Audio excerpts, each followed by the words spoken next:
AAA game launches are a scam. Pretty dramatic title, sure, but it is starting to feel that way. As I'm sure you're aware, Star Wars Jedi Survivor released last week, and it was not a smooth launch at all. The game doesn't hit a consistent 60 FPS on literally anything. Yes, the PC version is most affected. That's hardly shocking news. It stutters, crashes, and has a plethora of nasty bugs that players are reporting. And here's a little clip from the video that Mutahar put up on his Twitter. He can't even get the game to run anywhere near 60 on a 4090, which is a behemoth of a GPU. You know, I was just like having fun, laughing around, but I'm done at this point, dude. 22 frames, bro. Respawn, EA. How they could sell this for $80 is insanity. Like, you motherfucking knew this game is bad. People on Steam know it's bad. And from what I've heard, it's not much better on the PS5 and Xbox Series S and X. Although I'm pretty sure they get a more consistent frame rate than that. Yeah, I'm just gonna load a Microsoft PowerPoint, dude. I'm done with this. So then we get slapped with the standard public apology letter on Twitter, which seems all too familiar these days, and it featured some pretty interesting language. We are aware that Star Wars Jedi Survivor isn't performing to our standards for a percentage of our PC players, in particular those with high-end machines or certain specific configurations. They say they're a percentage of players, which is clear that they're trying to minimize the issue, considering I haven't seen a single video of this game running on PC well, or at 60 solidly. Realistically, people should be pulling over 100 FPS on this bad boy on max graphics settings, especially with a 4090. And on the console side of things, it doesn't seem much better, but it definitely runs better than the PC version currently. Frame rates seem to range between 45 to 55 on the PS5, and the Xbox Series X version runs about 15% worse, with some users reporting not even hitting 30 FPS on performance mode. Respawn and EA promise patches are coming to fix it, and they probably are, and they probably will fix it. But why the fuck are we still releasing broken games in 2023 from AAA studios? It's pathetic. The gaming audience of today are already borderline impossible to please at the best of times, let alone when you release actual diarrhea into their mouth. And these cringy apology letters that I'm pretty sure are already pre-written, you know? So they test it, they know the game runs like horseshit, they write the letter, release the game, wait for the backlash, and then pull the trigger on the drafted tweet. And then everyone just has to sit with that puke-flavored gobstopper in their mouths, wondering how we ended up getting f***ed.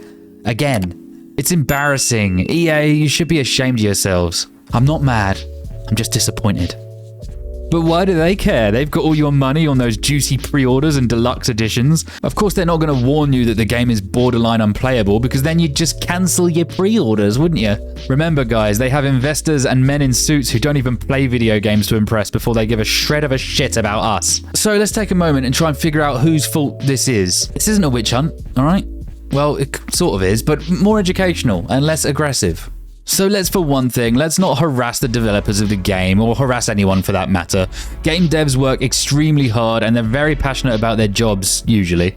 They don't work their balls to the bone for years on a game just to release it in this state and disappoint everyone. The problem is them not getting the time they need to fix enough of the issues their current game build has for it to be in an acceptable state to ship. Likely because of extremely strict deadlines and cost of development, which affects how many copies that they actually need to sell in order to turn over the targeted profit. And there's a lot of people on Twitter saying like, remember the good old days when games were on disc and you didn't need a day one patch, it just worked right out the box. It's like, all right, Captain Smug, get that cigar out your mouth, all right? Let's take off those aviator sunnies and listen. Gaming has come a long way since even the PS1 era. These modern games have millions of moving parts, and with that come a lot of room for things to go Pete Tong. Which is fine, I understand that. Games are never going to be bug-free. But sadly, frame rates and general performance issues don't stop a game shipping, as they aren't classified as game-breaking. As in, you can still complete Star Wars Jedi Survivor, which I imagine for some people runs about as fast as turning the pages of a comic book to see the action unfold in a glorious 4K 6 FPS. Slight exaggeration, but you get the point. But there has to be a point when enough is enough of this shit though. RE4 Remake launched a little while back now, and it had incredible performance with jaw-dropping graphics, so it's not like it's every AAA game. But it is so common that I would just advise everyone, you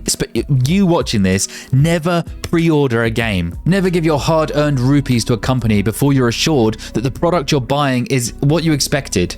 And it's not like we can trust IGN, is it? Because they gave the thing a 9 out of 10 and they said slight performance issues. The game runs like shit. And then they backtracked on one of their daily fixes and said, oh, it was about we played it on the PS5, blah, blah. It's like, yeah, but the PS5 still isn't reaching 60, like, pretty much ever.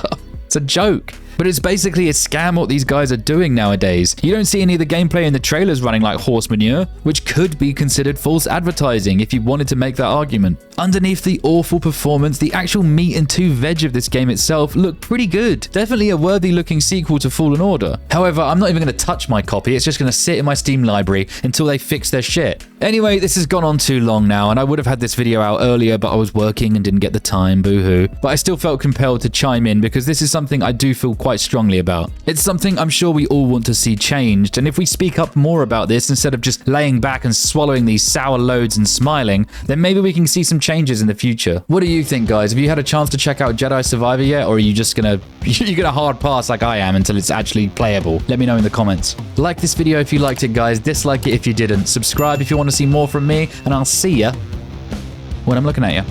Thank you for watching. And Redfall is out tomorrow. Lord, give me strength.